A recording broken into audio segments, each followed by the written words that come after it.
And I have 7 o'clock. Good evening, ladies and gentlemen. Welcome to the Wattsburg Area School District, where we are student-centered and future-focused for a world-class education. The regular board meeting of November 16th, 2020 is now called to order. I would ask if there's any citizens wishing to address the board this evening, please use the question and answer feature and include your name and your address. At this time, if you're able, I ask that you please stand for the pledge to the flag.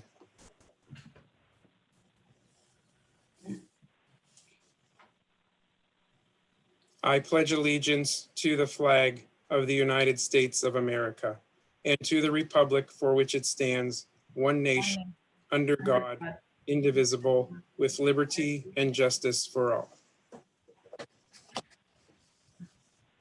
Thank you. May we have a roll call, please, Madam Secretary? Mr. Blazer, Present. Mrs. Farrell, Here. Mrs. Lee, Here. Mr. Mattson, Here. Mr. Paris, Here. Mrs. Pekevich, Here.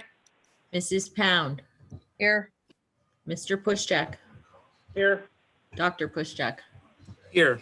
Thank you, Madam Secretary. At this time, I will entertain a motion to approve the agenda and the addendum. Josh, so moved. There, second. Thank you. Any discussion on the agenda or the addendum? Any additions? Hearing none, voting to approve the agenda and the addendum as presented. All in favor, please say aye. Aye. Aye. Opposed, nay. The motion carries. Thank you. I'll entertain a motion to approve the minutes from the October 19th regular board meeting and the November 9th work session. Jeremy, so moved. Marty, Josh, second. Thank you. Any discussion or correction to the minutes as presented? Hearing none, voting to approve the minutes as presented on the agenda. All in favor, please say aye. Aye. Aye. Aye. Opposed, nay. The motion carries. Thank you. At this time, I'll introduce Superintendent of Schools, Mr. Ken Berlin, for our school reports. Superintendent Berlin.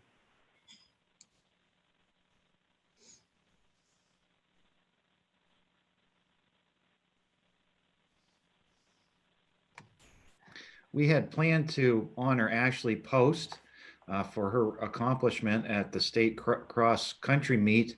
I'm just looking through the list of participants. I don't think I see her on here.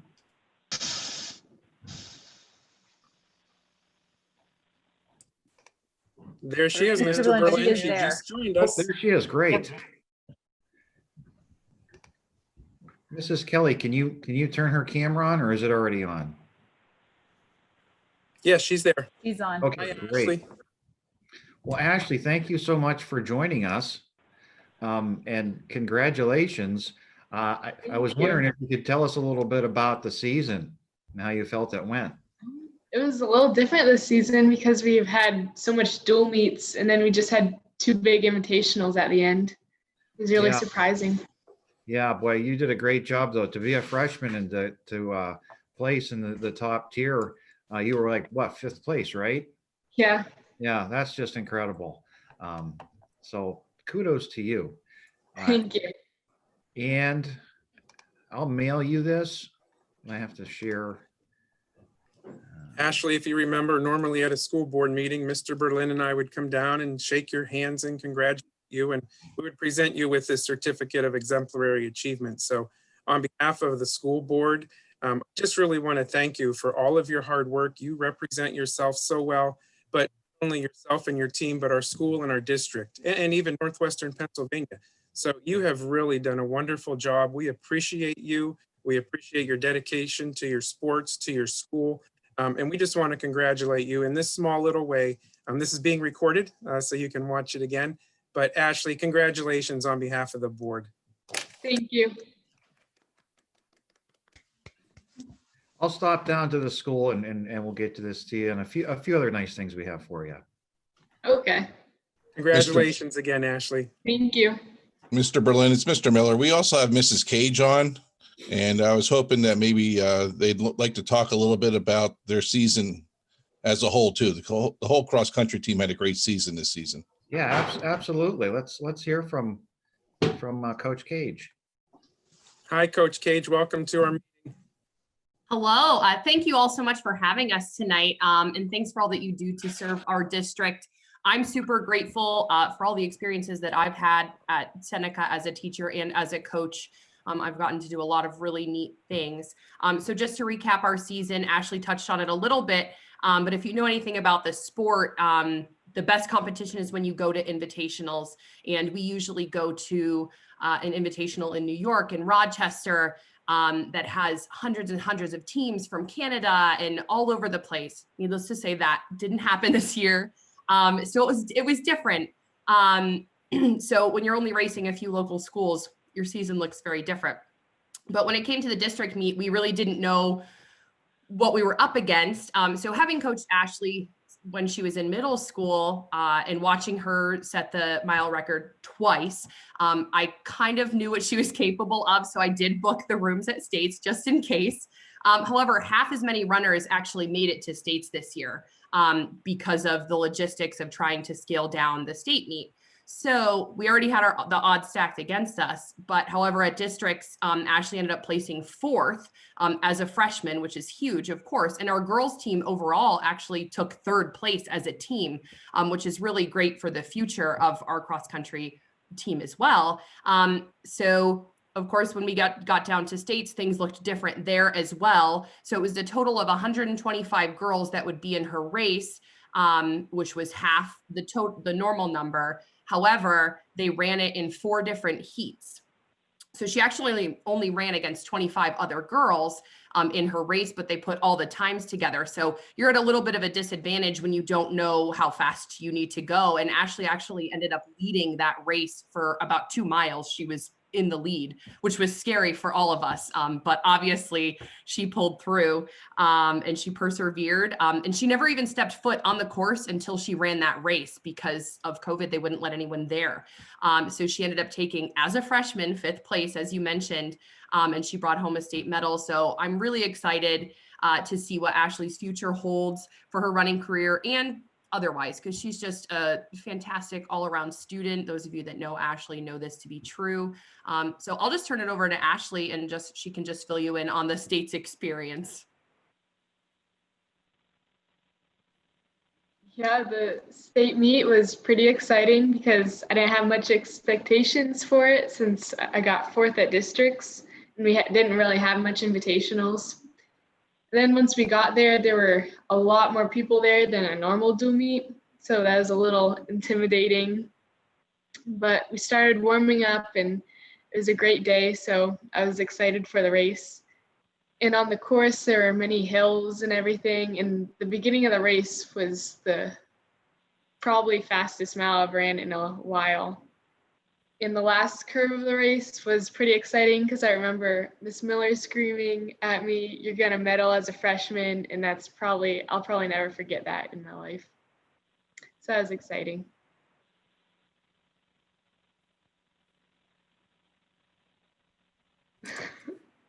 Thank you, Coach Cage, and thank you to your entire coaching staff.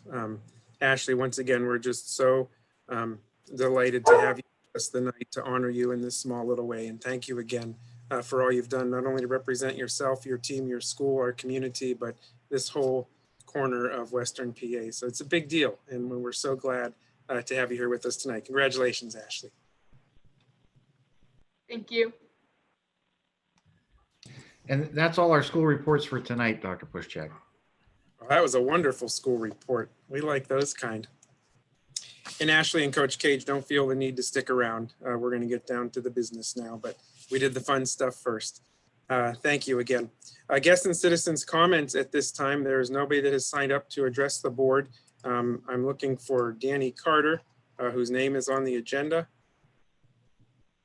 I don't see his name in attendance this evening. I do not see it either. Okay, thank you, Mrs. Kelly. So then we will move on with our agenda to the superintendent's report. Once again, I'll recognize the superintendent of schools, Mr. Ken Berlin. Mr. Berlin. Thanks, Dr. Pushchak. I think we'll start out by sharing some data. This COVID situation is evolving quite quickly. Getting a lot of feedback on your mic there, Mr. Berlin. A lot of bad feedback. Hot mic. Ooh.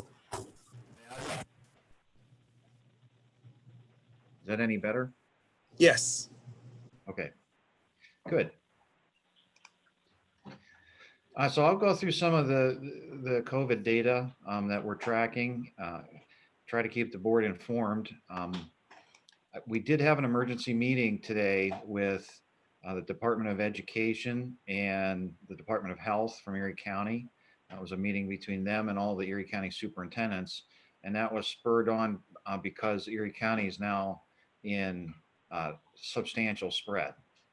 And just a reminder to those who may have not seen this in a while, this just shows how our plan works with depending on what phase we're in. Now, originally, the governor was going to call these phases, and then of course politically he walked back from that. So now it's a local decision, and I'll talk a little bit more about that. But the two metrics again, incident rate per 100,000 and positivity rate for the past 7 days.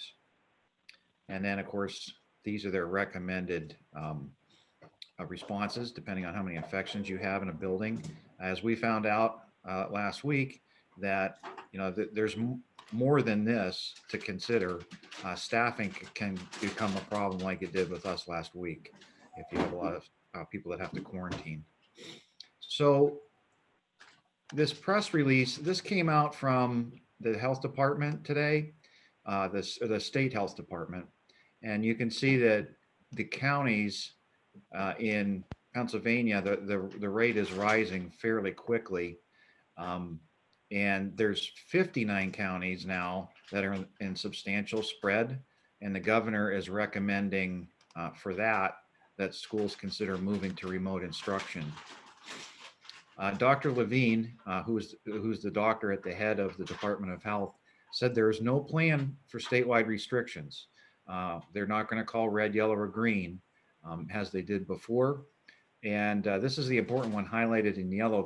There aren't plans to take statewide steps to close schools. Those decisions are going to be ours. So that was right in their press release. This is a statement from the Erie County Department of Health that was listed today. They are extremely overwhelmed with the surge in cases. So in yellow there, you can see how desperate this is. The public needs to understand that Erie County Department of Health is currently unable to contact the majority of persons diagnosed with COVID. They went a step farther today and said they're not even going to contact trace unless you're 65 years old or older. And then that's putting the focus back on the schools. And I'll talk about that in just a second.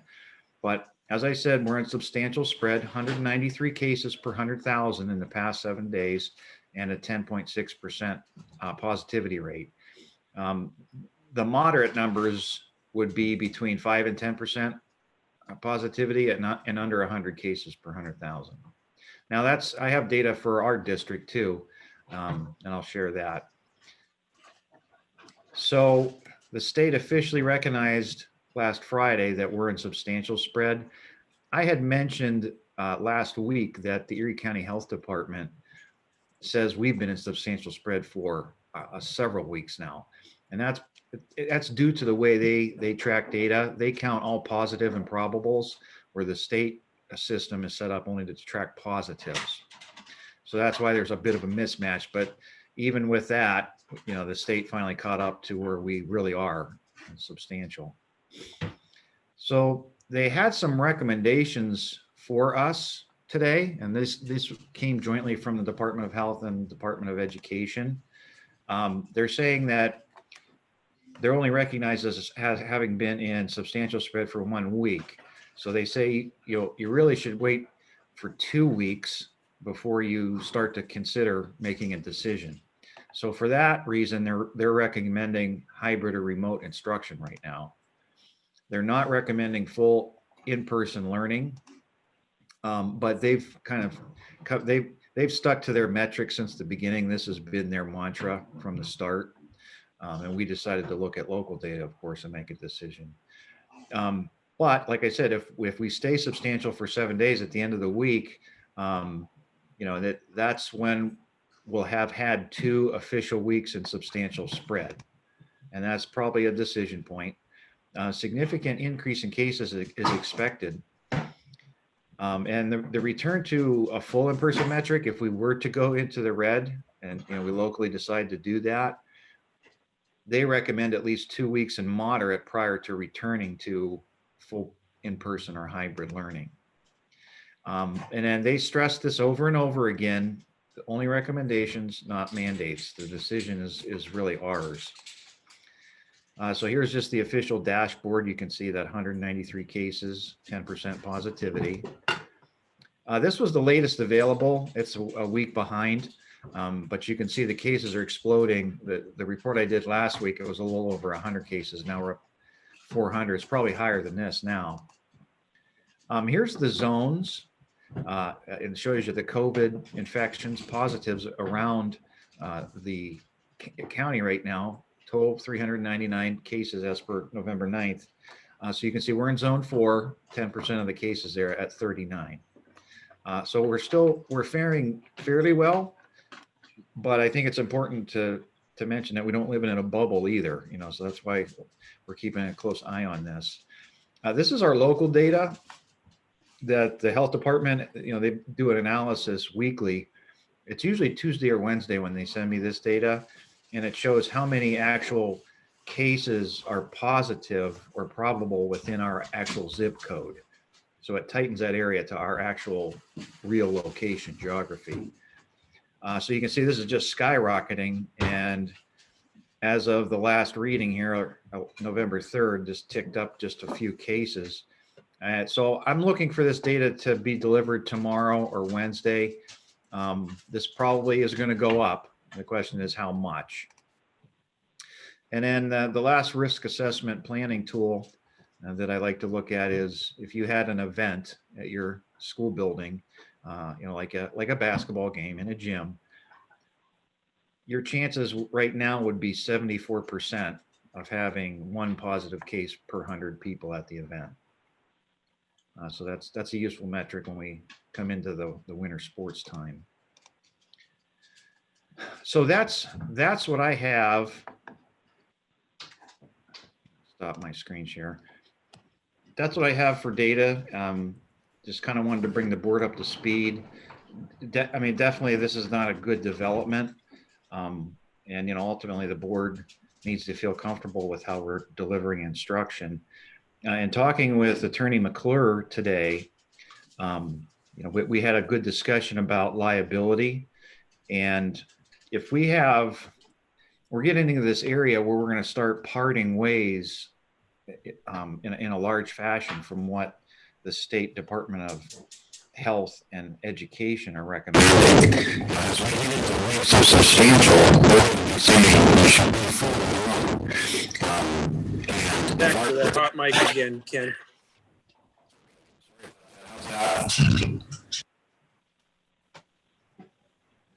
Is that any better? Now it is, yes. Mhm. Okay. Yeah, I think that might be my internet.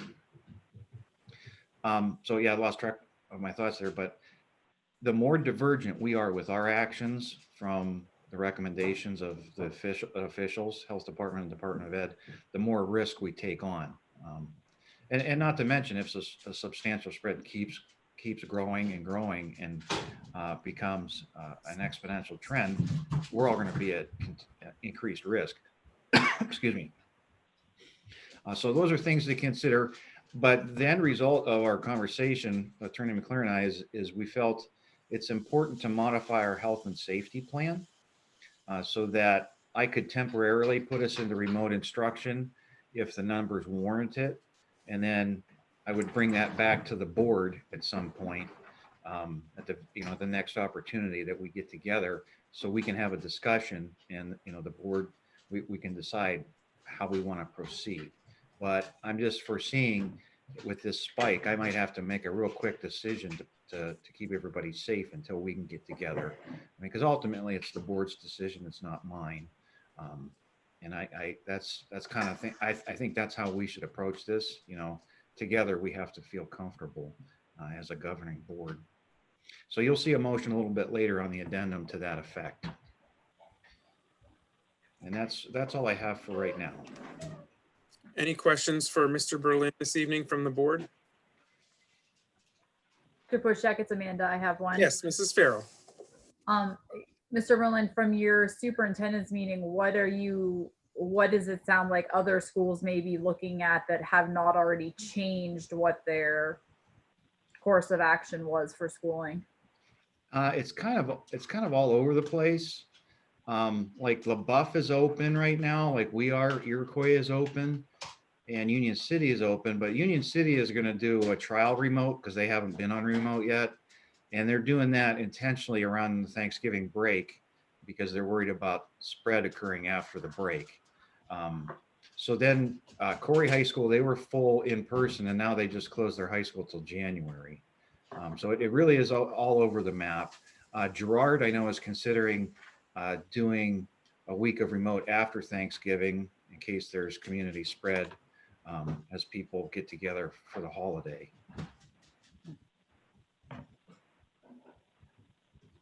Mr. Pushak, I have a question. Yes, Mr. Blazer.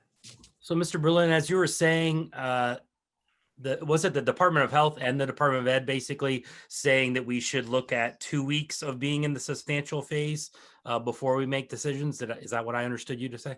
Yes, that's correct.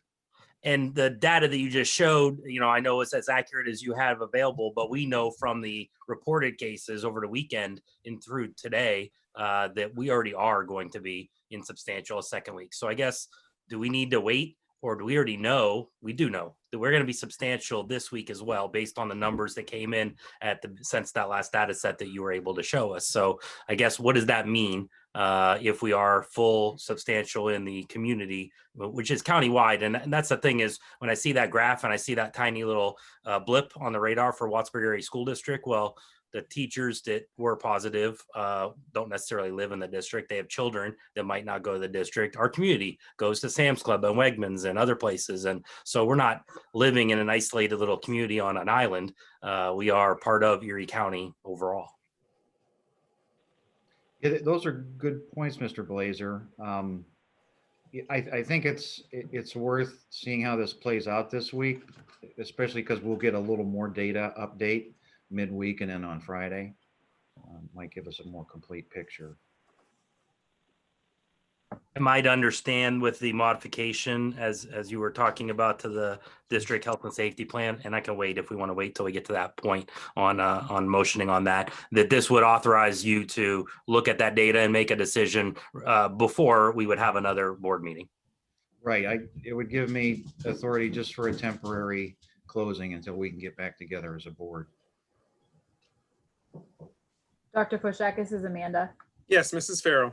I guess one thing that I would just question or maybe add is that if it's going to be that we look at another full week and that's Friday, you're also looking at elementary school kids returning to school on Friday.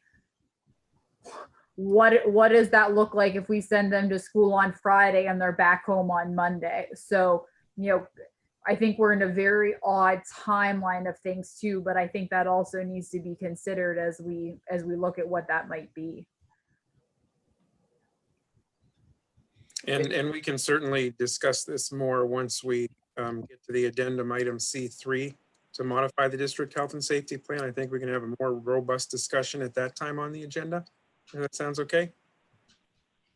Any other questions for Mr. Berlin regarding the numbers in his report?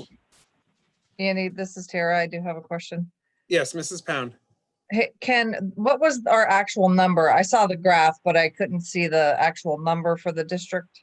It was 3 cases as of November 3rd. Okay.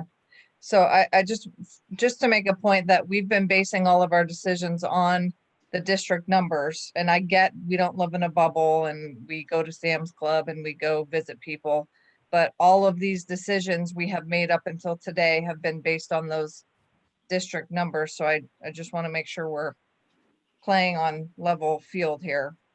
We keep going back and forth, which is fine, but it'll be an interesting, we are in an interesting time for sure. So it'll be interesting to keep going forward. If anybody wants my job, you're welcome to it. Can I ask another question, Andy? Yes, Mr. Blazer. So, Mr. Berlin, are both the middle school and elementary on track to reopen in person on Friday and Monday. I guess that would just mean that close contacts had not had further spread of symptoms or virus. Yeah, I mean, as far as we know, we haven't received word that any of the staff that were potentially exposed have tested positive. That would extend quarantine for them, but depending on how many, are sick, we might still be in that shortage of substitute teacher situation. Okay, we can certainly continue our discussion once we get to the resolution under C3 to modify the district health and safety plan. So thank you again, Mr. Berlin, for your report. Thank you for keeping us up to date on those numbers. Thank you for all that tracking and attending the emergency meetings and continuing to provide us with the information that we need.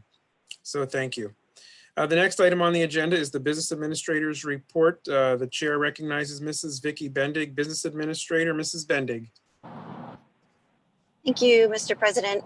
For tonight, I have several reports for general fund cash in the bank as of October 31st, 2020 is $11,716,362.10. And also I have the year-to-date budget versus actual report. This is as of October 31st, 2020. We are about 33% of the fiscal year over. Starting with the revenues, we have received about just over 86% of our real estate taxes for the school year. We are bringing in other revenue as it is paid out through PDE and through the federal government for Title I. Those items are coming in to date, according to the report total. We've received about 54.2% of our year-to-date budgeted revenue. For expenses, again, 8 months remaining in the fiscal year. There are some categories that are overspent, not categories, functions completely, but line items within that. Basically, for the most part, it's for charter school and cyber school tuition. So I have a budgetary adjustment, budgetary transfer for that. Also, there's some line items that are overspent due to the awarding of the Safety and Security CARES Act grant. So there are budgetary adjustments to move money from budgetary reserve to cover those expenditures, even though the revenue is in addition to what we normally would bring in. Moving on, the capital projects treasurer's report. Cash in the bank as of October 31st, 2020 is $446,867.86. Total in the cafeteria for the treasurer's report as of October 31st, $123,109.47. The cafeteria board report, cafeteria profit and loss. I know that this has been an item that people have been keeping an eye on and asking questions about, which is good. For the month of October, the revenue for the cafeteria account was $120,518.16. I would like to point out that in previous years, even under normal operating procedures, we have rarely had reimbursements from the state and federal greater than $42,000. This month's reimbursement claim was over $117,000. That's due to all of the free meals and the federal funding that we're getting for each of those free meals that's feeding our students. Expenses for the month in October, salaries and food purchases and the administrative fee to the nutrition group totaling $91,447.64, which gives us a net profit of $29,070.52 for the month and brings us in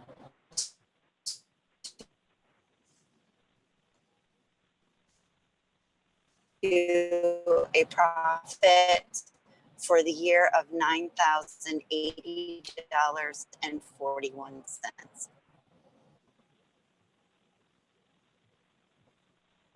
Mrs. Bendig, you're cutting out there, my friend. Moving on to the bill lists, Exhibit A1, our change to the work session, $44,744.06. Is it better now? No, you're still cutting out.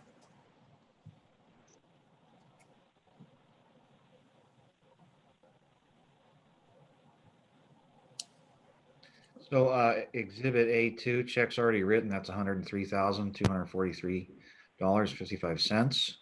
And we have quite a few general fund bills this month, $359,379.50. Cafeteria bills, $41,000 and some change. And of course, the good news there is we really made some large profit and we're out of the red, at least for now. Capital project bills, this goes to complete the stadium project. We're going to be signing off on that. So that money account, that's what that money is for. And then the activity fund is $67,581.61. Thank you, Mr. Berlin, for pinch hitting for Mrs. Bendig. At this time, I'll entertain a motion to approve the reports, payments, and invoices as presented. Marty, so moved. Nicole, second. Thank you. Any discussion or questions regarding the business administrators and superintendent's report? Hearing none, voting to approve the reports, payments, and invoices as presented. All in favor, please say aye. Aye. Aye. Opposed, nay. Motion carries. Thank you, Mrs. Bendig, and thank you, Mr. Berlin. We have nothing under legal advisement on your agenda this evening. The next area is finance. The chair recognizes Mr. Marty Pushchak for finance. Mr. Pushchak. Thank you, Mr. President. One item tonight under budgetary transfers, we're looking to approve the following budgetary transfers. The monthly budgetary transfer from the budget versus actual report as outlined in Exhibit E. Also a transfer from the general fund to the capital projects in the amount of $6,141.70 for the balance of the Wattsburg area middle school renovation project. A transfer from the general fund to capital projects in the amount of $12,715.84 for the school district's share of the Erie County Technical School building renovation pre-bid document development. This will be the second payment of 3. And finally, a transfer from the outdoor stadium complex renovation contingency to the capital project fund in the amount of $98,332.80 as outlined in Exhibit F. So moved. Jeremy, second. Second. Thank you, Mr. Blazer. Any discussion on F1, the budgetary transfers for that are listed on your agenda? Hearing none, voting to approve F1. All in favor, please say aye. Aye. Aye. Opposed, nay. Motion carries. That's all I have under finance tonight, Mr. President. Thank you, Mr. Pushchak. Chair recognizes Mr. Josh Paris for Buildings and Grounds. Mr. Paris. Thank you, Mr. President. I see no items tonight. Thank you. Thank you, Mr. Paris. The chair recognizes Mr. Jeremy Blazer for Personnel. Mr. Blazer. Thank you, Mr. President. First item under personnel is a motion for Kelly substitute additions to approve Rhonda Kaltenbaugh and Alexandra Smiley as additions to 2020-21 Kelly Educational Staffing Substitute List. And that's in the form of a motion. Is there a second? Amanda, second. Thank you. Any discussion on Personnel P1? Hearing none, voting to approve P1. All in favor, please say aye. Aye. Aye. Opposed, nay. The motion carries. P2, appointments, motion to approve the following personnel appointments. Megan Schindeldecker as long-term social studies substitute teacher for Seneca. The dates are corrected on the addendum. And Debbie Peck as district-wide supplemental substitute caller. In the form of a motion, is there a second? Nicole, second. Thank you, Mrs. Lee. Any discussion on P2, which is on the agenda, and the addendum? The only item on the addendum is the anticipated start date. Hearing none, voting to approve P2 as presented on the agenda and the addendum. All in favor, please say aye. Aye. Aye. Opposed, nay. Motion carries. P3 is for resignations. Motion to accept the following resignations: Tricia Francis, special education aide, and on the addendum, Sydney Widowson, support aide for the purpose of retirement. That's in the form of a motion. Is there a second? Marty, second. Thank you. Any discussion? I would just like to say these were two excellent employees, Tricia and Cindy both, and we wish them well. Voting to approve P3 resignation as presented on your agenda and addendum. All in favor, please say aye. Aye. Opposed, nay. Motion carries. And P4, a leave request. The motion is to approve a leave for Jessica Sambatino as detailed in the addendum. Amanda, second. Thank you. Any discussion on P4 on your addendum, the leave request? Voting to approve P4 as presented on your addendum. All in favor, please say aye. Aye. Aye. Opposed, nay. Motion carries. That's all I have tonight, Mr. President. Thank you, Mr. Blazer. The chair recognizes Mrs. Amanda Farrell for policy. Mrs. Farrell. Thank you, Mr. President. One item this evening, and that is the policies first reading. So move to approve the first reading of the following policies. Policy 111, which is lesson plans. Policy 113.1, discipline of students with disabilities. Policy 113.2, behavioral support. Policy 113.4, confidentiality of special education student information. And policy 122, 123, and 123.2 around sudden cardiac arrest and electrocardiogram testing. Second. That's in the form of a motion. Thank you, Mr. Blazer, for the second. Any discussion on the first readings as presented on the agenda? Hearing none, voting to approve the first readings of the policies as presented. All in favor, please say aye. Aye. Opposed, nay. Motion carries. Thank you, Mrs. Farrell. The chair recognizes Mrs. Julie Pikevich for curriculum. Mrs. Pikevich. Thank you, Mr. President. I have two items under curriculum tonight and then another one on the addendum. So a motion to approve C1, the Title I Services Agreement. And a second. Josh, second. Thank you. Any discussion on the Title I Services Agreement? Hearing none, voting to approve C1. All in favor, please say aye. Aye. Aye. Opposed, nay. The motion carries. Okay, a motion to approve C2, revised preliminary third-party agreement for Title I services. Nicole, second. Thank you. Any discussion on C2, the revised preliminary third-party agreement for Title I services? Hearing none, voting to approve C2. All in favor, please say aye. Aye. Aye. Opposed, nay.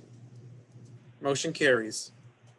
Okay, and then on the addendum, I have C3, a motion to modify the district health and safety plan. Second. Josh, second. Thank you. And let's have discussion now. I'd ask Mr. Berlin just to review this for the board, if you would, please, C3. So what this motion essentially would do would authorize me to make a decision should the case numbers require a closure, and it would be temporary in nature. And we would simply pivot to our red phase plan, the one that was distributed to the community and is posted on our website. And the name of that document is Summary WASD Reentry Plan. It's hot linked on the agenda here. But these are some of the things that I anticipate could be a problem with the health department essentially giving up on contact tracing. We might not be able to thoroughly contact trace in the same way they did. We experienced a staff shortage. I had to make a call on the fly there, but I really think that, you know, decisions I make in that area should be temporary and revisited by the board. Not being able to track source infections, and of course that's gonna be a byproduct of the health department not being able to contact trace people younger than age 65. And if our numbers are rising locally, you know, that could be a concern that viral spread will occur.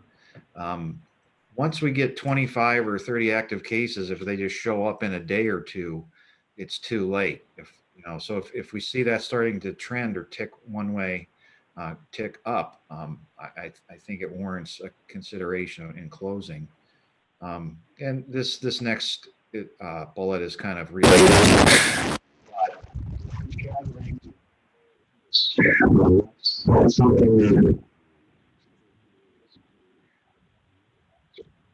You could repeat that again, Mr. Berlin, please.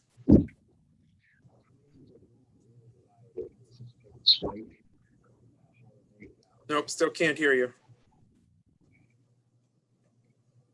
Check 1, 2. There we go. So a preemptive move caused by an anticipated spike because of holiday gatherings or large events that take place. You know, that's a concern I have. An inability to obtain accurate data from the local and or state health department. I mean, they've come out and told us that they're not going to be able to supply us as accurate of data. And I know that our numbers are low right now, and I'm very loath to close the schools because I think it's best to keep the kids in the schools as long as it's safe. But we can't bury our head in the sand and ignore recommendations from state authorities, you know, that we consider a closure if the substantial spread rate continues, because it will come into the district. And I'm not trying to make a case one way or another. I'm just trying to anticipate what we might have to make in a short period of time. Okay, thank you, Mr. Berlin, for that overview. Discussion from the board. I just had one question, I guess, just for clarification. Yes, Mrs. Farrell. When we originally were looking at numbers, when we decided to start in the yellow phase, those numbers at the time were based off of the total county numbers. Is that correct? Based off of the percent positive and the incident rate? Yeah, that's correct. At that time, the health department wasn't supplying us the local. Okay.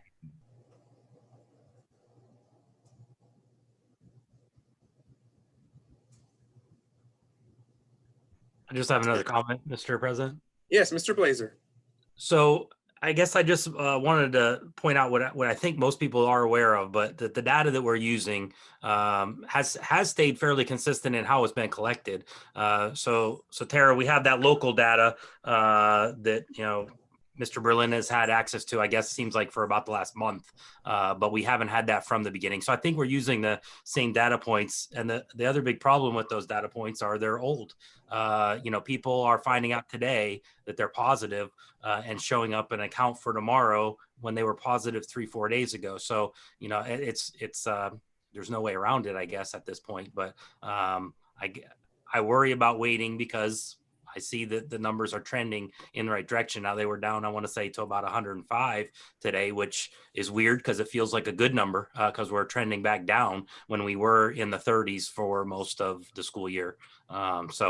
We had 677 cases in Erie County in October. We had almost 800 last week. So we're not trending in the right direction. And the event data that you showed, Mr. Berlin, I had asked you to send me that PowerPoint because I wanted to take a look at that. That event data, I know we're looking at it in terms of like a basketball game or some kind of large event, but every school day is an event. I guess I was curious how many kids and personnel come into one of our 3 buildings every day. Is that over 500? Because if so, that's a 99% chance that someone has COVID as of our data today.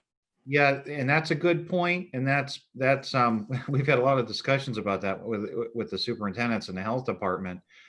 And the recommendations, if you look on the frequently asked questions documents on the Department of Health and the PDE website, they say that the closure guidelines they don't apply to schools. Like in other words, the capacity numbers that the governor came out with, 20% of your gym, that's the only people you can have in there. They specifically said that these numbers don't apply to schools. So for lack of a better way to say it, they're kind of pretending that schools are somehow immune.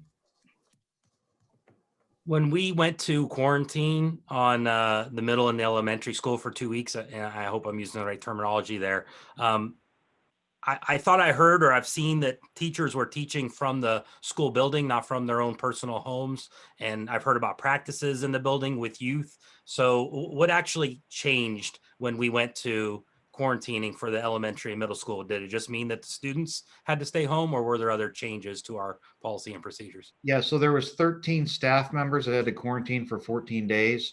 That was the single largest driver. Had it been 1 or 2 teachers and we could have got subs, we probably would have closed for 1 day, deep cleaned the building, and brought everybody immediately back. And if we could find 13 subs, we'd have everybody back in the building right now. No, and I understand that. What I'm asking is, did it just mean that those 13 employees had to stay home and all the students, because all the teachers did come into the building and teach from the building, or what changed? I don't understand. I don't follow you. I think what he's asking, Mr. Berlin, is were only those teachers quarantining, teaching from home, or was the entire staff teaching from home, or was the faculty coming in to their classrooms to teach remotely? Oh, okay. Yep, I got you. So, yeah, all the teachers that didn't have to quarantine have been teaching from the building. And the 2 positive teachers and the 11 exposed teachers are teaching from home, quarantining. Thank you. Yeah, that was what I was asking. Andy, this is Tara. I have a question. Yes, Mrs. Pound. So I have, it's a 2-part, I guess. Back to what Jeremy and Amanda are talking about. I don't disagree. I totally see it. I want to be safe. If we're going to make a decision, I think we should take into consideration Amanda's point about elementary and middle school are opening soon. So do we want to keep flipping these kids back and forth, or do we just want to go remote? That's a, discussion point we need to talk about. And the other on this last one, so if we couldn't get substitute teachers, but the teachers that were positive and had to isolate, were they truly teaching at home or not teaching? Because I thought we had a shortage of teachers to get substitutes. Yeah, so the 2 teachers that had it and the 11 teachers that were exposed, they stayed at home and have been teaching at home during the health department mandated quarantine time of 14 days. Okay, so we just didn't have substitutes to come into the building. Right. I mean, we Okay, have trouble gotcha. finding 2 to 3 substitutes a day. To find 13 subs for 14 or 2 consecutive weeks, that's not realistic. Yeah. And a lot of times what we do when we're short subs is we combine classrooms, so that was another factor. We thought that was the last thing we should be doing, is combining classrooms and putting more kids in smaller areas. I hope Yeah, that makes. gotcha. Yeah, it's actually a good business continuity plan for when we aren't in a COVID situation and we can't find substitutes. Maybe we let the teachers teach remote.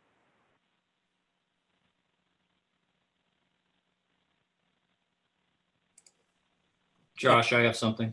Yes, Mr. Paris. I'd like to amend this motion, and I will explained during discussion. I'd like to amend the motion that we go to full remote learning starting November 18th due to the spike in the corona numbers through the county, and look at resuming full in-person instruction on January 19th. So moved. So Mr. Paris is making an amendment to this motion, and he would need a second to his motion in order for us to discuss and then vote on his amendment. I second that motion. Okay, now discussion. Mr. Paris. Thank you. So that would give our administration team a option to roll out hotspots and laptops tomorrow to our high school students. Since our middle school and elementary kids already have those, they're covered. And it gives us a 30-day pause to reevaluate things. I think if we're all honest, we know that these numbers are going to spike in our community as well as they have done in the county. And I don't think people are going to be careful during Thanksgiving and Christmas holiday season and stay away from family. And this gives us a chance in January, instead of coming back on the 4th, to see where the numbers are at. If we're wrong, we missed a few days of in-person instruction and we kept everyone safe. If we're right, then everyone's safe. And I don't think a 30-day pause at this point with 2 holidays coming up, the instruction time around the holidays, you have your parties and your movies, and I think it's a good choice. Thank you, Mr. Paris. Further discussion from the board on this amendment. Dr. Pushek, can we just have the dates repeated of what Mr. Paris is proposing? I wrote down November 18th until January 19th. Was that correct, Mr. Paris? Yes.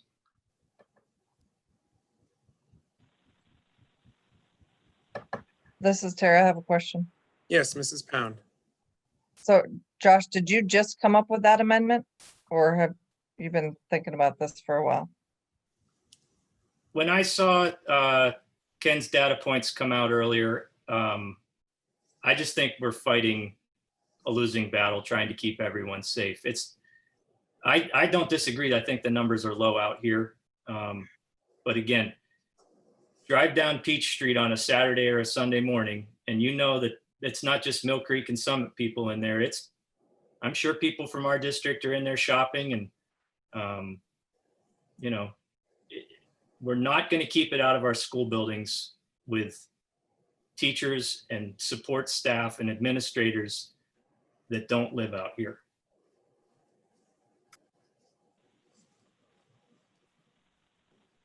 What is the end of the second grading period date, Mrs. Kelly or Mr. Berlin? Can you remind me of that date?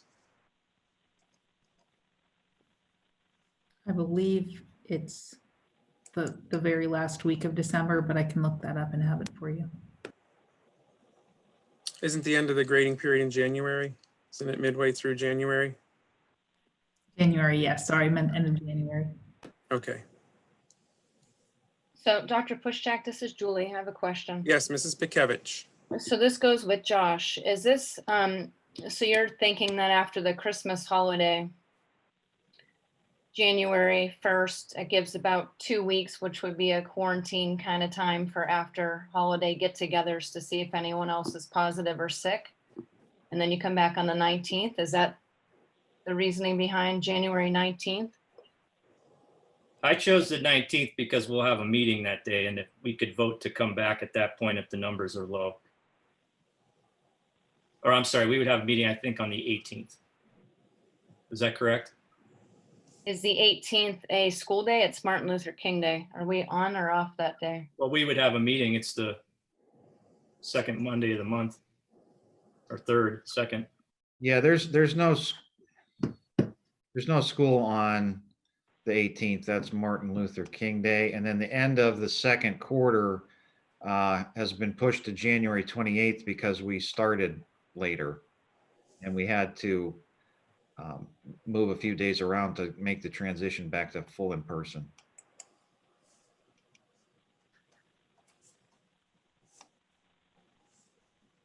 And this is Tara, going the 19th. If we had the meeting on the 18th, would that even be enough time to get the kids back like the next day? I'm thinking we push it past the 19th if we're gonna say yes to this.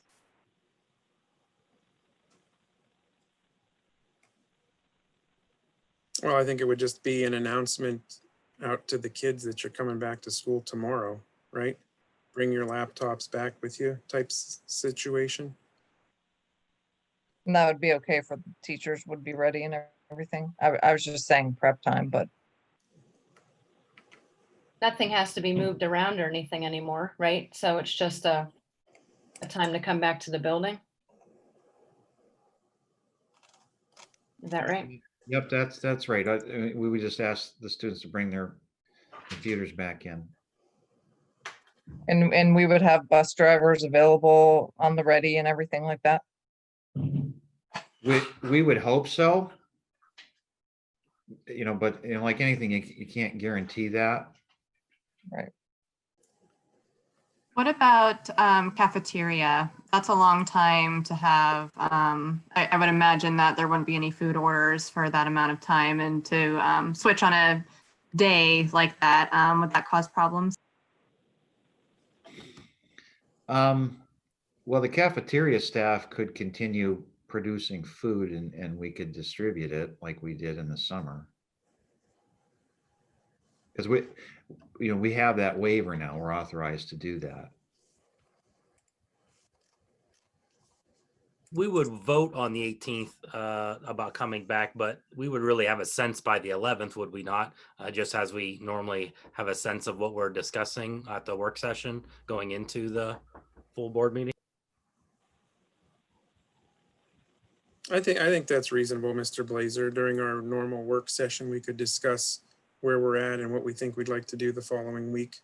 It would just be that having the resolution on the agenda to vote the following week. Let me just think out loud for a moment. If we stay in substantial, which we most likely will by this Friday, that would be 2 weeks that we would be recommended to go to remote learning. And then the return from that remote learning would be 2 weeks in the moderate range. So I'm just thinking out loud, what impact would this motion have versus if we would just stay with the original motion, make the call, and what are the chances that we would have 2 weeks of moderate? Remember, it's a 2-week look back. What would be the chances we'd have 2 weeks of moderate identification designation, before that January 19th date that Mr. Paris was thinking of? Open that up to the board.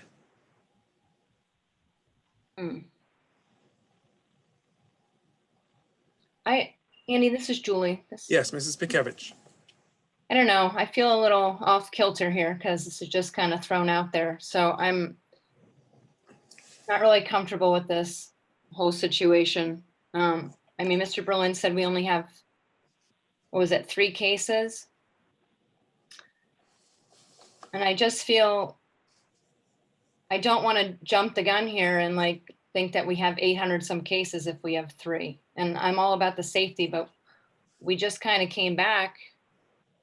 And I feel like giving Mr. Berlin just the ability to, in a timely manner, shut down the school when needed because he's seeing numbers spike because we have our own people that can do the tracing.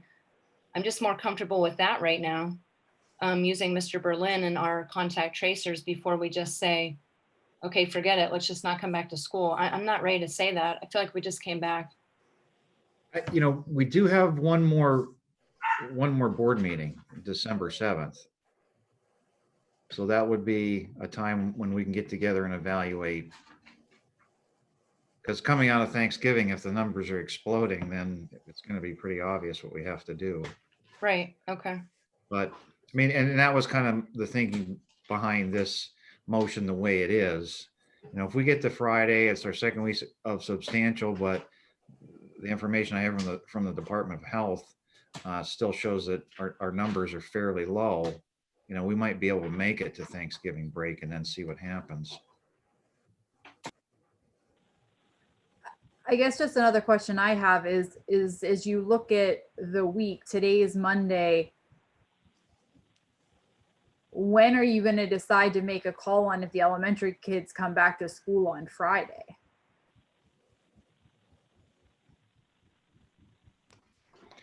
I mean, I did give this some thought, and, you know, just listening to discussion, it probably would be wise to not bring the elementary students in on Friday, tentatively push their return back to Monday.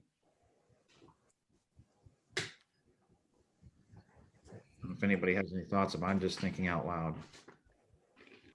Could we leave them home past the holiday? Well, there's part, I mean, just having conversation, there's part of me that thinks the middle school and the elementary is already home, that you keep them home until just stay home now at this point until after the Thanksgiving break, because even if they go back with middle school on Monday, they're only there for 3 days. They're there Monday, Tuesday, Wednesday.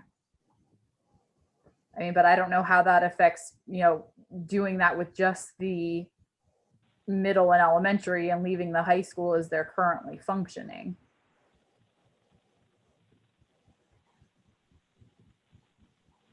I mean, I think that would run fine, because that's what we're doing right now. I see Mrs. Barboni and Mr. Calabrese are on. Do either of you have thoughts about bringing them back for only 3 days?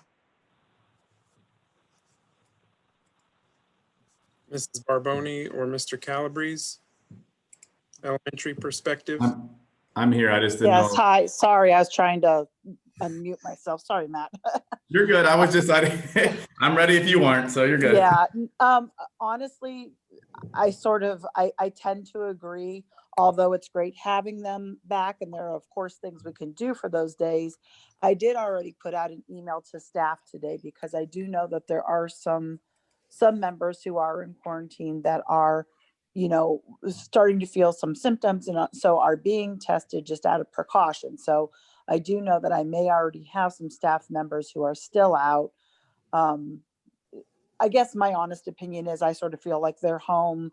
Maybe we just let them stay that way till after Thanksgiving. We're on a semi-roll with online learning as much as we can be at this point in time.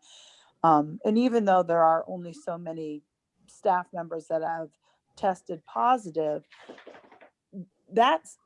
those are still the for sures. Those aren't the probables or people who have been exposed to other people. And that, I think, has been my biggest concern, is students and staff members that are exposed, and especially for staff that we can't find coverage for them. So I think if we bring them back just for this short amount of time, and then now what if we re-expose them, and now we're going to send them home to their families and their possible carriers. Part of me is just, they're not here right now. It's 3 days. They're kind of getting a hold of the online. Maybe we let it ride, and then when they come back, we can start a clean slate. But I just want to second what Mrs. Barboni said as well. I agree with her 100%. I mean, as much as we want to have the kids back in, they are getting into that routine, and they're doing actually pretty well. Most of them are with the online learning. And, you know, if we can maybe at least hold off until after Thanksgiving break, that would be my recommendation. But that's from the elementary point of view. I don't want to speak on behalf of the, you know, on middle school or any other building. Mr. President, I have a question. Barboni, Mr. Calabrese. Yes, Mr. Blazer. So looking at the calendar, if we went that route that is currently being discussed with elementary and middle, that would mean they would come back on December 1st, it looked like. And then our board meeting would be December 7th, only 6 days later. So I guess if a decision needed to be made on a more permanent remainder of home, we would still have them back for a couple days before that. Or I guess the other option is to authorize the initial motion to, Mr. Berlin could make that call if things had changed during the time they were still at home, correct? That's correct, Mr. Blazer. And Mr. Berlin, do you understand the 3 cases that we're talking about that the health department's showing for our district? Those are 3 confirmed cases of people that live somewhere within the tax-paying base of the district. Is that they're not even counting if, let's say, 2 teachers that live in Harbor Creek but work at our district, they would be counted against Harbor Creek's numbers, not ours, correct?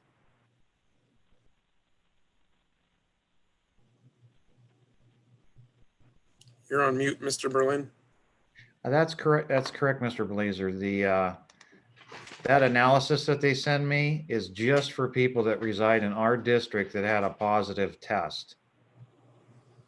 I was just pulling that up again to look at it.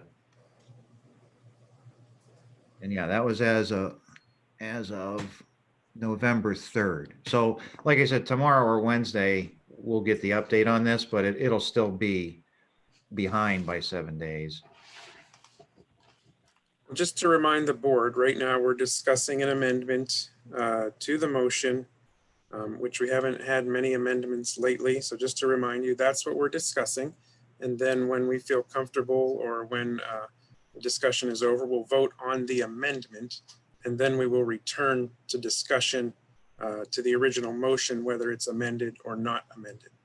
So I guess I would ask if there's any more discussion on the amendment, which is to modify the motion to have students, have all students remote learning in the red phase from November 18th to January 19th. I would ask any more input from the board at this time.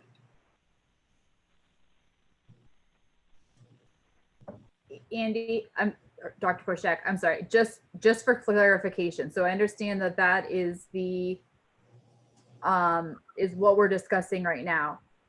Can we look at, obviously, if that is voted on in favor of the board, that would take effect. If it is not voted in favor of, and we went back to the original motion that was made, we are then giving Mr. Berlin the authority to, at any point, move everyone into the red phase. Is that correct? That's correct. And also, if this motion or this amendment is not passed, then other board members could offer other amendments to this motion as well. If there are no amendments, we revert back to the original motion as presented on the addendum. May I ask one more question? I'm sorry. Of course. I think this is really important what we're talking It about. is. Mm-hmm. So with what we're discussing with the conversation that took place about, do you look at keeping the elementary and middle school students home until after Thanksgiving break? Would that need to be another amendment, or is that something we would come back to the original motion and let Mr. Berlin handle that way? That would be another amendment to that motion. Yeah, and I would just jump in and say, if that's the way the board feels, we're together tonight and you can make that decision. Why not memorialize it by amending the original motion a little bit to indicate that those students would stay home through Thanksgiving break? Any further discussion on the amendment? Hearing none, we're going to vote on the amendment. If you agree with it, you'll vote aye. If you do not agree with it, you'll vote nay. And may we have a roll call, please, Madam Secretary? Dr. Pushek, this is for the November 18th to January 9th? That is correct. We're voting on the amendment Okay. to go to the red phase from the November 18th to January 19th. That's what we're going to vote on right now. Mr. Paris, Yes. Mrs. Bekevich, No. Mrs. Pound, No. Mr. Pushcheck, Yes. Mr. Blazer, No. Mrs. Farrell, No. Mrs. Lee,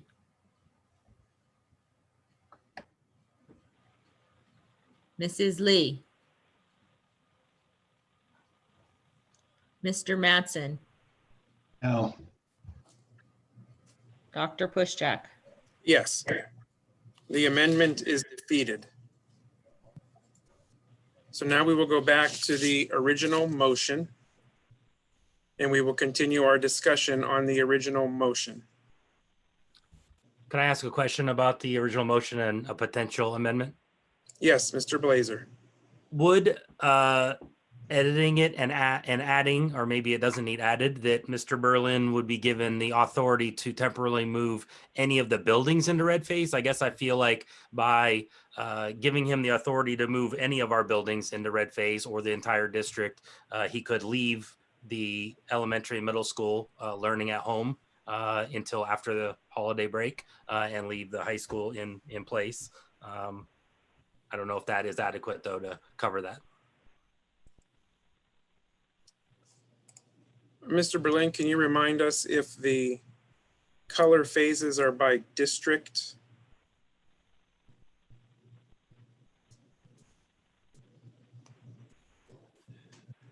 Yeah, it's pretty open language. I'm just pulling it up to look at it.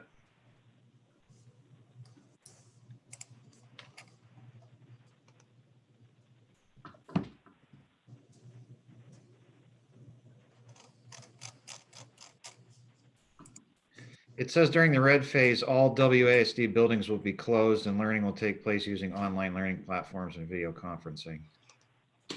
So that's So it would go by district, not by individual buildings. right. So you could further modify this motion to indicate any school.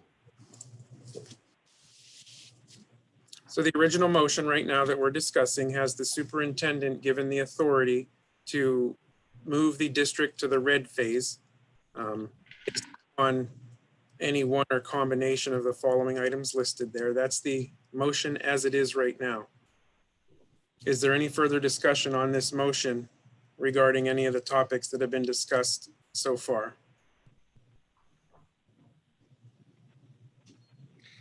I mean, you could leave this motion the way it is, and just add on to it. To extend middle school and elementary school remote learning through the duration of Thanksgiving break, and to modify the district health and safety plan, et cetera.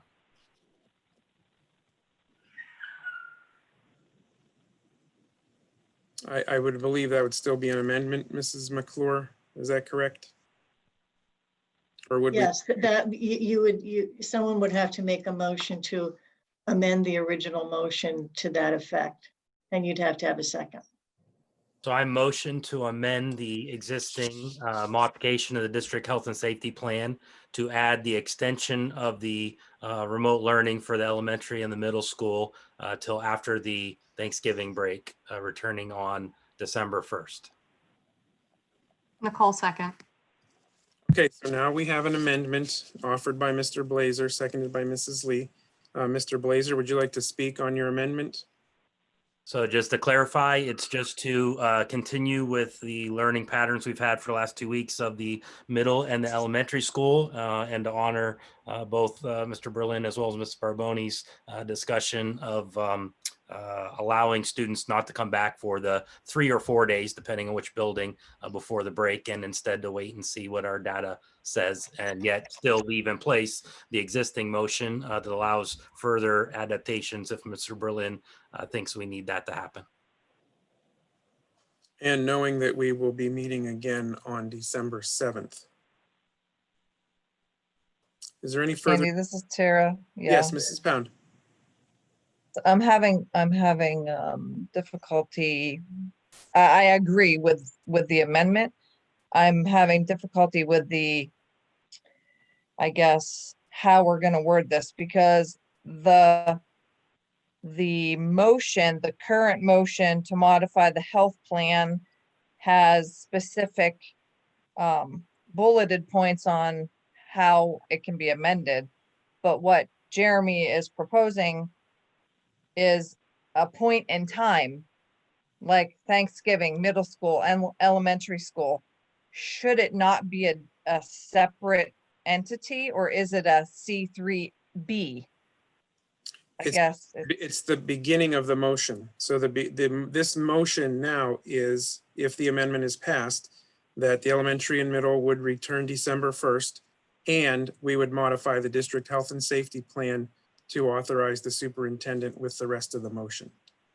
Because they're both under the district health and safety plan, because this would be a modification as well to indicate certain dates for student remote learning, because the remote learning is covered under the district health and safety plan. So we're kind of adding a first qualifier to say, you know, keeping the elementary, middle students home till December 1st, and to modify the plan so that the superintendent have the authority with the rest of the motion. Does that help? I get what you're saying, but why didn't we do that with Josh's then? Why was it a whole separate amendment? Why wasn't it just added on? Amendments are added on to motions. So it wasn't a separate motion. It was an amendment to this motion. So an amendment changes the original motion. So when we defeated the amendment, we said we are not going to add that part to this motion. It is not a separate motion. It is an amendment. Gotcha. Okay. You know, to Tara's point, if you want to make it clean, you could just make what Jeremy said, C4, another motion. You know, then you just vote them each individually. Because I'm thinking that if we want Mr. Berlin to be able to modify the health and safety plan based on that criteria at any point in time, it would be just by itself. We wouldn't muddy it with middle school, elementary school data, I guess. Yeah, and you know, the more I look at C3, we might want to say to move a school or schools to the red phase. Because what if we're in this situation again where we've got one building where, you know, that they need to go to remote because they might have some cases there. But that's not the red phase, Ken. That's hybrid learning. Well, that's true. Yep. Yeah, you're redefining red phase. You don't want to do that. Good point. Attorney McClure, you're still okay with having this as an amendment to this motion? Sure. Okay, thank you. So do we have any further discussion on the amendment, which would be added to the original motion, and then we would go back to the original motion as amended, that we would have the elementary and middle schoolers stay remote until December 1st. That is the amendment that has been proposed. Any further discussion on that amendment? It's Josh. Yes, Mr. Paris. Mr. Berlin, so we talked about liability earlier, and we have had 1 week of significant spread. You're going to see numbers for last week tomorrow. Right, they're always 7 days behind. So either, and that report usually comes to me on Tuesday or Wednesday. So liability wise, tomorrow, if you get those numbers, you should be shutting the district into red. So the data I will get, well, yes, it will be for that. It will be for last week. And that would be the 2nd week of significant spread, correct? Well, not according to the health department. This week, at the end of this week, it would be the 2nd week of substantial spread. And you would get those numbers next week? Right. But the state's saying if you get the significant spread, it's this week, that would be 2 weeks of significant spread. Right, Okay. that's correct. Any further discussion on the amendment? So now we will vote on the amendment. If you're in favor in the amendment, that means you agree to keep the elementary and middle schoolers remote until December 1st. You will vote aye. If you disagree, you will vote nay. And we will have a roll call, please, Madam Secretary. Mr. Blazer, Aye. Mrs. Farrell, Aye. Mrs. Lee, Aye. Mr. Mattson, Mr. Paris, Yes. Mrs. Bekevich, Yes. Mrs. Pound, Yes. Mr. Pushcheck, Yes. Dr. Pushcheck. Yes, the amendment carries. So now we are back to the original motion as amended. So the original motion is what's presented there with the amendment that elementary and middle schoolers will not return, they will continue remote learning until December 1st. Any discussion on this now amended motion?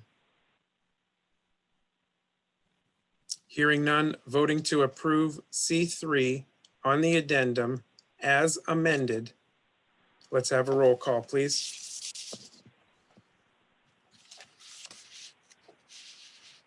Mrs. Bekevich, Yes. Mrs. Pound, Yes. Mr. Pushcheck, Yes. Mr. Blazer, Yes. Mrs. Farrell, Yes. Mrs. Lee, Yes. Mr. Mattson, Yes. Mr. Paris, Yes. Dr. Pushcheck. Yes, the motion carries with the amendment and it is unanimous. So thank you, everyone, for your robust discussions and offering different solutions and amendments. This certainly is not easy decisions to make, but I think our discussion bore out the final result, and I appreciate everyone's willingness to share their thoughts, concerns, ideas as we work together as a board and with the administration to try to navigate this continued worldwide pandemic. Anything else under curriculum this evening, Mrs. Bekevich? I'm not sure about that. No, I'm just kidding. I think we're all good. We're good. Thanks so much. Yes. Thank you. You get the award for the most time on your subcommittee. So Oh my goodness. Chair recognizes Mrs. Tara Pound for technology. Mrs. Pound. I have nothing to report this week. Thank you, Mrs. Pound. The chair recognizes Mrs. Nicole Lee for transportation. Mrs. Lee. Thank you, Mr. President. I have one item tonight for transportation. It's item T1, Durham bus driver list. Motion to approve an addition of Linda Griffin to the Durham bus driver list for the 2020-2021 school year. So moved. Jeremy, second. Julie. Thank you. Any discussion on T1 Durham bus driver list? Hearing none, voting to approve T1. All in favor, please say aye. Aye. Right. Opposed, nay. The motion carries. Thank you, Mrs. Lee. The chair recognizes Mr. Sean Mattson for athletic and extracurricular. Mr. Mattson. Thank you, Mr. President. I have two items on the agenda and one on the addendum this evening for extracurricular and athletics. The first one is AE1, extracurricular resignation. A motion to accept the resignation of Savannah Anderton as musical director effective October 29th, 2020. So moved. Second, Julie. Thank you. Any discussion on AE1 extracurricular resignation? Hearing none, voting to approve AE1. All in favor, please say aye. Aye. Aye. Aye. Opposed, nay. The motion carries. And then I have AE2, athletic appointment. Motion to approve Colton Hoffman as boys basketball second assistant coach for the 2020-2021 school year as step 2. So Second, moved. Julie. Thank you. Any discussion on AE2 athletic appointment? Hearing none, voting to approve AE2. All in favor, please say aye. Aye. Aye. Opposed, nay. Motion carries. And then I have one on the addendum, which is AE3 athletic appointment, a motion to approve the Wattsburg Area School District game day protocols for spectators as outlined in attachment 1. So moved. Josh, second. Thank you. Wait till it comes up here. Mr. Berlin, does somebody want to just give a quick overview, Mr. Miller or Mr. Carter?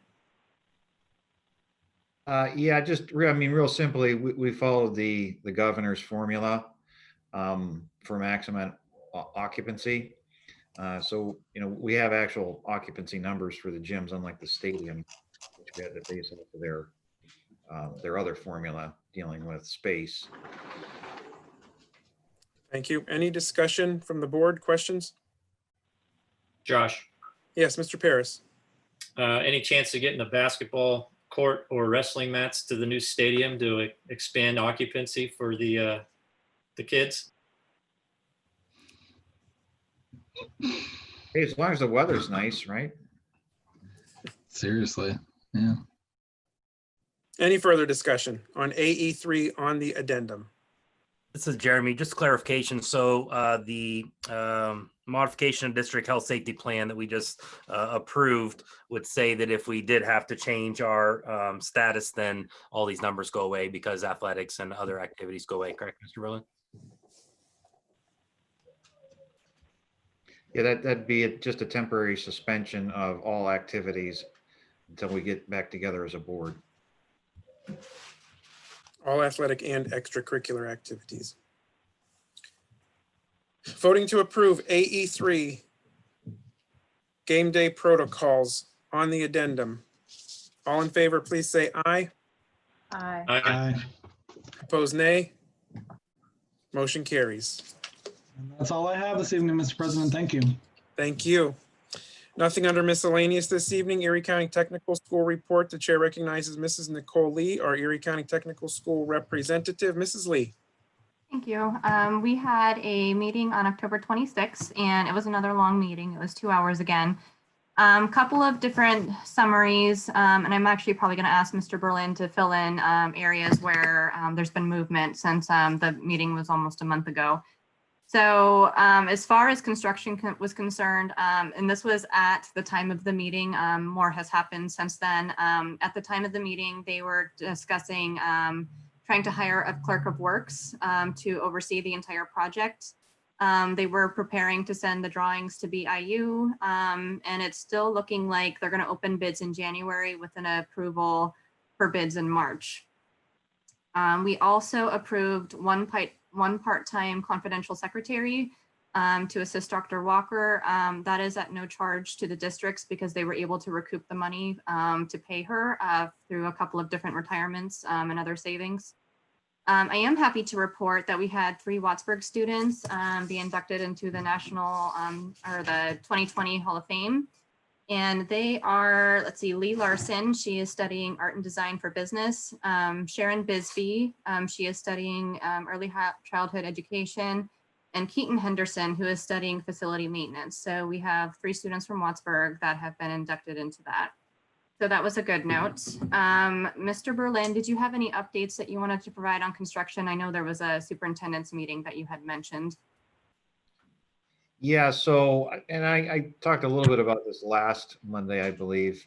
The next step in the renovation can't proceed until labor and industry or a private contractor reviews the plans, and that is going to cost $600,000. So the fly in the ointment is Mill Creek School District because they've been unwilling to pay their 36% of the project.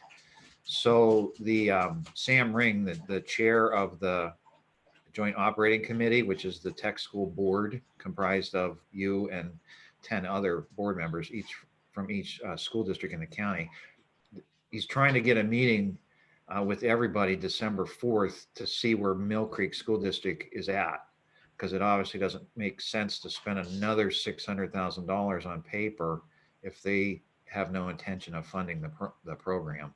The project. So that's what's happening there. Anything else, Mrs. Lee? Erie County Technical School. No, that was my summary. The next meeting is December 15th, so I'll have another update, December or January. Thank you very much, Mrs. Lee, for your report, and thank you, Mr. Berlin, for your comments. I'll recognize myself for the Northwest Tri-County Intermediate Unit report. We did have a meeting on October 28th. Large focus was continued support of school districts for COVID-19 related items. One note of interest, the IU has hired a first of its kind, which is a remote special education teacher. So there are some school districts that have a large number of special needs students working from home remotely. And this teacher was hired with the expressed purpose of providing online support to these districts and to these students. So that was an interesting hire there. And our next meeting is December 16th. So I will not have another update until January. Any questions for the IU? That will bring us to board correspondence and dialogue. Anything from the board this evening? Andy, this is Julie. I have a Yes, question. Mrs. Pikevich. Thank you. I was just curious, at the high school, I don't know if Mr. Berlin can answer this. When they're switching classes a lot, can the teachers have Clorox wipes and be wiping down the desks? Because I believe the students are not allowed to carry their own. So do we have an option for that? Do we have the supplies? That's a concern I have with the students. Yeah, the answer to that is no, because a lot of people are allergic to that, but even more important is the kind of cleaner we use right now. We use a citrus-based cleaner, and it's applied after the students leave for the day, and it's also reapplied when the students vacate the classrooms for lunch. And that citrus-based cleaner, it stays active on the surface. That's why we use it. Well, there's two reasons we use it. It can be reactivated with moisture in a 24-hour period, meaning that once you apply it, it continues to kill things that land on it. And then secondly, there's a very low allergic rate among the population to citrus-based disinfectants. So that's what we're doing. And I mean, it's really, we wouldn't even really need to wipe down things in between classes or halfway through the day, but we felt that was prudent just to make sure everything has a good fresh coat of the citrus-based cleaner. Okay, that makes me feel much better. I thought they were just being cleaned at the end of the day, and I was concerned about the kids going from one class to another. So that makes sense. Thank you very much. Thank you, Mrs. Pikevich. Thank you for your response, Mr. Berlin. Anything else under board correspondence and dialogue this evening? Dr. Pushek, it's Amanda. I just had another Yes, comment. Mrs. Farrell. Mhm. I just wanted to thank the staff and the administration at the elementary school and the middle school. Being home this round has been so much better than what we encountered in the spring. And so I can't say enough. I have a daughter, we have a daughter in 2nd grade and we have a son that's in 5th grade. And I am really, really impressed in what the teachers in both of those areas are doing. I truly feel that neither one of my students have missed a day of school. The 5th grader is doing remote instructions live with his teachers. If he's not able to be there for some reason, it's being recorded. They have been extremely responsive to him if he's had questions. And so I want to make sure that I share that with the group, because I know that it hasn't always been the greatest feedback. And so I would hope that if people are experiencing something, that they are communicating that to the appropriate channel so it can be addressed, because it's not an every teacher situation by any means. So I want to thank those teachers that are really putting in that time and effort to make sure that the students aren't missing a beat. Well, that's great to hear, Mrs. Farrell, and we'll certainly pass that on to the staff.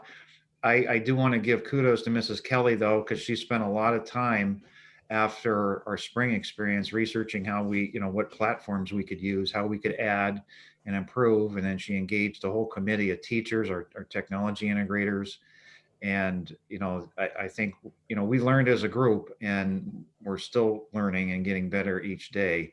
But I think it all started with, the leadership there with Mrs. Kelly and some of our lead teachers that really had great ideas, because they're in the trenches. They know what works and what doesn't. And, they were aware of the challenges and they really worked diligently to work through those. So I appreciate your feedback and I'll share it. Yeah, thank you. Yes, and like the second grade, I mean, I know that you guys had piloted Seesaw. I mean, the second grader can pretty much navigate everything on her own. So it's very nice. So thank you to all involved. Thank you very much, Mrs. Farrell. Anything else under board correspondence and dialogue? Hearing none, I would just like to wish everyone a happy and safe Thanksgiving. And with that, I will entertain a motion to adjourn. Amanda, so moved. A call second. Thank you. All in favor, please say aye. Aye. Aye. Opposed, nay. Our meeting is now adjourned, and I thank everyone who attended our meeting this evening. And again, happy Thanksgiving. Everyone be safe. Have a good evening.